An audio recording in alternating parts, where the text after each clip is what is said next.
देखिए प्यारे बच्चों, इसके पहले आपको बताया गया था पहले वाले वीडियो में वास्तविक संख्याएं। पहला चैप्टर आपका है वास्तविक संख्याएं। इसमें आपको बताया गया था यूक्लिड विभाजन क्या होता है, यूक्लिड विभाजन प्रमेय क्या होता है। आज उसी पर आधारित प्रश्नावली 1.1 है, इसको हम हल करने चल रहे हैं। जैसे आपका पहला सवाल दिया है, इसमें निम्नलिखित संख्याओं का एचसीएफ ज्ञात करने के लिए यूक्लिड विभाजन एल्गोरिथ्म का प्रयोग कीजिए। इसमें पहला दिया है 135 और 225 दिया है।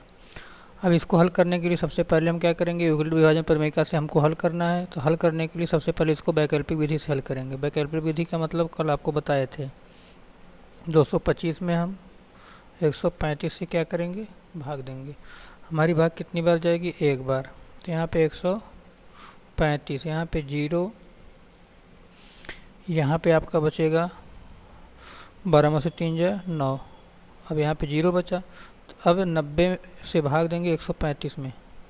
तो 135 में जब भाग देंगे 90 से, तो हमारी भाग फिर एक बार जाएगी, यहाँ पे 90 बचेगा 5, फिर यहाँ पे आपका बचेगा 4। फिर अब 45 से भाग देंगे 90 में, तो 90 में 45 से जब भाग देंगे तो 45 दूना हमारा कितना आ जाएगा, 90। यहाँ से हमारा एचसीएफ निकल के आता है भाग विधि से कितना, 45। अब क्या करेंगे, यहाँ हम सबसे देखेंगे बड़ी संख्या कौन है दोनों में, 135 और 225 में कौन संख्या बड़ी है। तो 225 संख्या क्या है, बड़ी है, कितने से, 135 से। अब इसको हम भाज्य बराबर भाज्य गुणे भागफल प्लस शेषफल, अर्थात ए बराबर बी क्यू प्लस आर होता है यूक्लिड विभाजन प्रमेय का। और यहाँ पे आर का मान क्या होता है, बी से छोटा भाजक से छोटा और 0 से बड़ा या बराबर, जहाँ। ठीक है। अब यहाँ पे बराबर रहता है।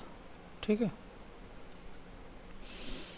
इसके बाद अब इसको हम 225 और 135 को ए बराबर बी क्यू प्लस आर, मतलब भाज्य बराबर भाज्य गुणे भागफल प्लस शेषफल के रूप में लिखेंगे। तो यहाँ पे आपका प्रथम चरण में क्या होगा, 225 भाज्य है, ये भाजक है, आपका भागफल प्लस शेषफल। तो मतलब यहाँ से निकल के आएगा 225 बराबर भाज्य बराबर भाजक 135 गुणे भागफल 1 प्लस शेषफल कितना आया है, 90 आया है। इसके बाद आपका दूसरा चरण आता है। दूसरे चरण में क्या होता है, दूसरे चरण में जो फर्स्ट चरण का भाजक होता है, दूसरे चरण में आपका भाज्य बन जाता है। और प्रथम चरण का जो शेषफल होता है, दूसरे चरण में भाजक बन जाता है। अब 135 लाने के लिए 90 में हम 1 से गुणा करेंगे और 45 क्या कर देंगे, जोड़ देंगे। ना समझ में आए तो यहाँ से देख लीजिए, 135 भाज्य बराबर भाजक 90 भागफल 1 गुणे 1 प्लस शेषफल 45 हो गया आपका। अब तीसरा चरण,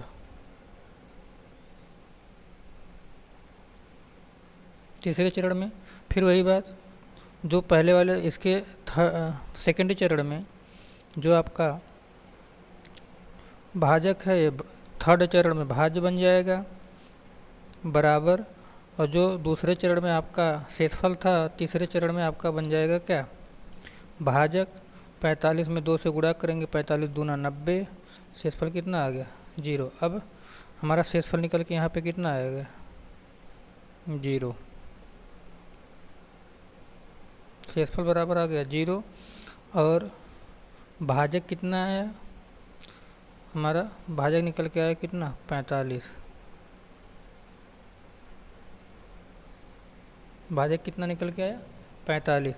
तो आपको बताए थे कि भाज्य ए बराबर बी क्यू प्लस आर से अगर आप यूक्लिड विभाजन प्रमेय से आप हल कर रहे हैं, एचसीएफ ज्ञात कर रहे हैं, तो एचसीएफ ज्ञात करने के लिए आप तब तक इसको चरण वाइज लिखते जाएंगे जब तक कि शेषफल क्या ना आ जाए, 0 ना आ जाए। जहाँ पे शेषफल 0 आ जाता है, उस चरण में जो भाजक होता है वही उन संख्याओं का क्या होता है, एचसीएफ होता है। तो यहाँ पे हमारा एचसीएफ निकल के आ गया,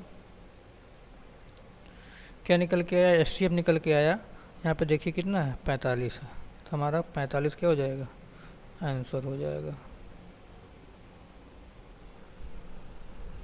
अब देखिए पहले का दूसरा सवाल, इसको भी यूक्लिड विभाजन प्रमेयिका से ही हल करना है। तो हल करने के लिए क्या करेंगे, इसको हम वैकल्पिक विधि से पहले इसका एचसीएफ ज्ञात कर लेंगे। तो 38,220 में हम 196 से क्या करेंगे, भाग देंगे। तो भाग देंगे तो हमारी भाग कितनी बार जाएगी, एक बार। तो 196 बटे आपका 196 हो जाएगा। अब यहाँ पे 12 में से 6 जाए, 6 बचा कितना, 7, 17 में से 9 जाए, 8, यहाँ पे 2 में से 1 जाए 1, यहाँ पे फिर 2 उतार लेंगे। अब हमारी भाग जाएगी 9 बार। तो 9 बार ले जाएंगे तो हमारा आएगा 1764। अब घटाएंगे तो 12 में से 4 जाए, 8 बचा 15, 15 में से 6 जाए 9, यहाँ पे 1 जीरो उतार लेंगे यहाँ पे, ठीक है। अब 980 आ गया। अब हमारी भाग जाएगी कितनी बार, 5 बार। तो यहाँ पे 980 आ जाएगा, ठीक है। तो अर्थात हमारी भाग पूरी चली गई तो हमारा एचसीएफ निकल के कितना आएगा, 196 ही आएगा। अब क्या करेंगे, यहाँ पे हम सबसे पहले क्या देखते हैं, यहाँ पे दोनों संख्या में बड़ी संख्या क्या है, तो 38,220 में बड़ी है किससे, 196 से। अब इसको a बराबर बी क्यू प्लस आर के रूप में लिखेंगे। तो एक ही चरण है तो इसको डायरेक्ट लिख देते हैं। तो आप यहाँ पे हो जाएगा 38,220 बराबर 196 गुणे भाज्य बराबर भाजक गुणे भागफल, भागफल 195 प्लस शेषफल कितना आया, 0। तो यहाँ पे शेषफल हमारा आ गया क्या, शेषफल बराबर 0। और भाजक क्या निकल के आया, भाजक बराबर निकल के आया क्या, 196। हमारा भाजक यही है 196। तो यहाँ से एचसीएफ निकल के आया, महत्तम समापवर्तक निकल के आता है क्या, 196। यही हमारा क्या हो जाएगा आंसर। अब देखिए पहले का तीसरा सवाल, इसको भी यूक्लिड विभाजन प्रमेयिका से एचसीएफ ज्ञात करना है। तो क्या करेंगे, सबसे पहले इसका हम वैकल्पिक विधि से क्या निकालेंगे, एचसीएफ निकाल लेंगे। तो यहाँ पे हम देख रहे हैं दोनों संख्या में कौन संख्या बड़ी है, 867 बड़ा है किससे, 255 से। मतलब हमारा 867 भाज्य बन जाएगा, 255 भाजक बन जाएगा। तो 255 से भाग देंगे 867 में, कितनी बार भाग हमारी जाएगी, 3 बार, ठीक है। तो यहाँ पे 765 आ जाएगा, घटाएंगे तो 102 आएगा। फिर अब 102 से 255 में भाग देंगे, 255 में। अब हमारी भाग कितनी बार जाएगी, 2 बार। कितनी बार, 2 बार। तो यहाँ पे आएगा 204, घटा देंगे तो यहाँ पे 1, यहाँ पे 5, यहाँ पे 0। अब 51 से फिर हम किस में भाग देंगे, 102 में। 51 से भाग देंगे 102 में, हमारी भाग कितनी बार जाएगी, फिर 2 बार जाएगी, 102। यहाँ पे क्या आ गया, 0, ठीक है। अब इस 867 और 255 को इसकी सहायता से हम ए बराबर बी क्यू प्लस आर के रूप में क्या करेंगे, लिखते हुए चले जाएंगे। अब यहाँ पे फिर फर्स्ट चरण में क्या हो जाएगा, भाज्य हमारा 867 बराबर भाज्य बराबर भाजक गुणे भागफल प्लस शेषफल। 867 बराबर 255 गुणे 3 प्लस 102। हम इसको a बराबर बी क्यू प्लस आर के रूप में लिख रहे हैं, ठीक है। अब आपको बताया था दूसरा चरण, फिर दूसरे चरण में क्या होगा, दूसरे चरण में जो फर्स्ट चरण का भाजक होता है भाज्य बन जाता है, ये आपको पहले बता चुके हैं, बराबर। और फर्स्ट चरण का दूसरे चरण में जो शेषफल होता है वो भाजक बन जाता है 102। अब 102 में कितने से गुणा करें, तो 102 में हम 2 से गुणा कर दें और इसमें 51 जोड़ दें तो हमारा 255 प्राप्त हो जाएगा। फिर आपका थर्ड चरण मतलब तीसरा चरण, तीसरे चरण में क्या होगा, अब फिर सेकंड चरण का जो भाजक है वो भाज्य बन जाएगा 102 बराबर दूसरे चरण का जो शेषफल है तीसरे चरण में भाजक बन जाएगा 51। अब 51 में हम कितने से गुणा करें, 51 में हम 2 से गुणा कर दें तो 51 दूना 102 और शेषफल हमारा कितना बच जाएगा 0। तो यहाँ पे हमारा शेषफल क्या निकल के आया, शेषफल बराबर 0 निकल के आया और भाजक क्या निकल के आया, भाजक यहाँ पे कितना है 51 निकल के आया। आपको हम बताए थे इसको चरण वाई तब तक लगाते जाएंगे जब तक कि हमारा शेषफल क्या ना आ जाए 0 आ जाए। जहाँ पे 0 आ जाएगा उसका जो भाजक होता है, जिस चरण में 0 आ जाता है उसका उस चरण का भाजक ही उसका क्या हो जाता है HCF हो जाता है। तो HCF बराबर महत्तम समापवर्तक बराबर कितना हो जाएगा 51, ये आपका क्या हो जाएगा आंसर हो जाएगा। अब देखिए आपका दूसरा सवाल है प्रश्नावली 1.1 का दूसरा सवाल है। क्या कह रहा है, दर्शाइए कि कोई भी धनात्मक विषम पूर्णांक 6q + 1 6q + 3 तथा 6q + 5 के रूप का होता है जहाँ q कोई क्या है पूर्णांक है। तो हम यहाँ पे कोई एक विषम पूर्णांक मान लेते हैं क्या a, तो यहाँ पे लिखा जाएगा हल में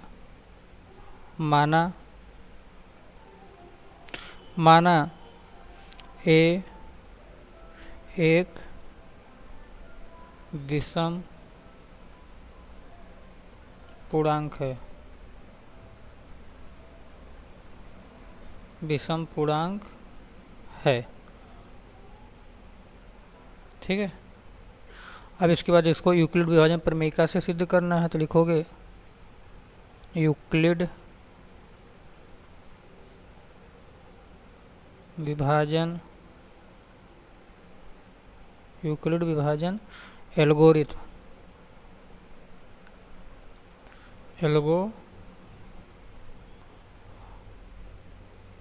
एल्गोरिथम से, यूक्लिड विभाजन एल्गोरिथम से, ठीक है।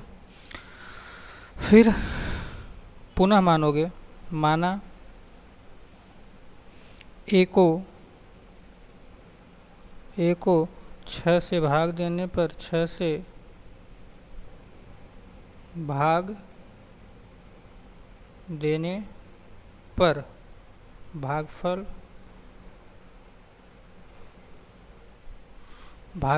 q और शेषफल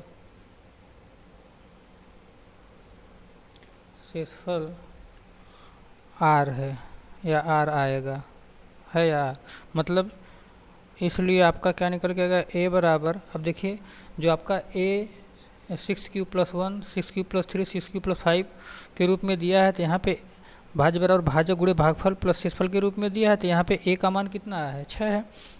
अर्थात यहाँ पे a को जब 6 से भाग दिया जाएगा तो ये 6 आपका भाजक बन जाएगा, क्या बन जाएगा 6 भाजक बन जाएगा। a को 6 से भाग देने पर भागफल q और शेषफल r बच रहा है, तो यहाँ पे भाज्य बराबर a भागफल भाजक कितना 6q + r भाज्य बराबर भाजक गुणे भागफल प्लस शेषफल के रूप में आ गया। अब जहाँ लिखेंगे जहाँ आगे लिखते हैं थोड़ा सा,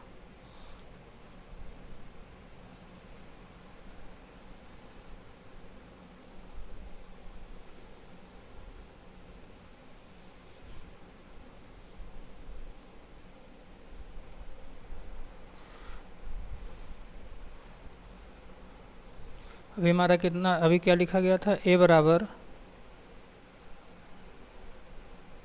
6q + r। यहाँ पे देखिए अभी बताया गया था r का मान जो होता है वो भाजक से छोटा होता है, किससे भाजक से छोटा, तो यहाँ पे भाजक कितना है 6 है और शेषफल का पता नहीं, मतलब शेषफल क्या हो सकता है 0 से बड़ा या 0 के बराबर हो सकता है। तो यहाँ पे हम r का मान शेषफल का मान क्या लिया जाए लेंगे, r का मान r बराबर 0 से 6 के बीच में रहना चाहिए, तो 0 1 2 3 4 5 तक लेंगे, क्या लेंगे 5 तक लेंगे, ठीक है। अब शेषफल को जो माना गया है r का मान इसमें क्या करेंगे रखते हुए चले जाएंगे, अर्थात a बराबर 6q प्लस यहाँ पे r का मान अब 0 रखेंगे, पहले 0 फिर दूसरा क्या हो जाएगा, a बराबर 6q प्लस r का मान कितना है, 1 है तो 1। फिर उसके बाद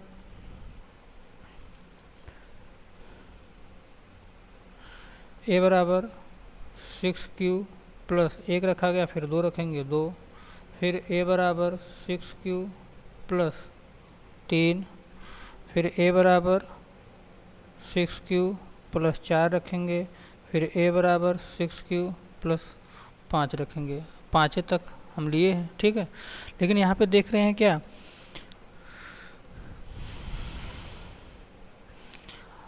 तो लिखोगे परंतु 6q plus 0, 6q plus 2, 6q plus 4 क्या है, सम संख्या है। क्या है, सम संख्या है, सम संख्या है। और जो है आपका बचा a बराबर 6q प्लस 1, a बराबर 6q प्लस 3 और आपका बचा a बराबर 6q प्लस 5। ये सब क्या है, विषम धनात्मक पूर्णांक है। कैसी संख्याएं हैं, विषम धनात्मक पूर्णांक है। क्या, विषम धनात्मक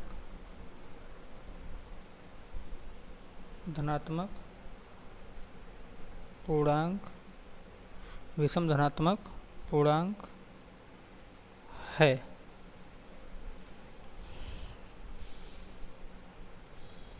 और Q आपका, जहाँ Q क्या है आपका, कोई पूर्णांक है। क्या है, कोई पूर्णांक है, ठीक है। तो अब इसमें हमको वही सिद्ध करना था कि कौन सी संख्याएं सम है और कौन सी संख्याएं विषम है, अर्थात विषम धन पूर्णांक। इसको हमको क्या करना था, लिखना था। तो जब हम किसी भी संख्या में हम 0 जोड़ते हैं और सम संख्या 0 जोड़ेंगे तो हमारा 6q खाली आएगा। और किसी भी संख्या में सम संख्या से गुणा होता है तो हमारी कैसी संख्या आती है, सम संख्या आती है। अब 6q में फिर अगर हम सम संख्या जोड़ेंगे इसके गुणनफल में तो हमारी सम संख्या आएगी। यहाँ पे 6q के गुणनफल में हम जो है सम संख्या फिर जोड़ेंगे तो हमारी सम संख्या आएगी। और किसी भी संख्या में हम विषम संख्या जोड़ते हैं तो हमारी विषम संख्या प्राप्त होती जाएगी। तो ये हमारा विषम धन पूर्णांक हो गया। तो हमें उम्मीद है ये भी आपको समझ में आ गया होगा। अब इसके बाद तीसरा सवाल, तीसरे सवाल से आपको अगले वीडियो में बताया जाएगा। आज के लिए इतना ही, धन्यवाद।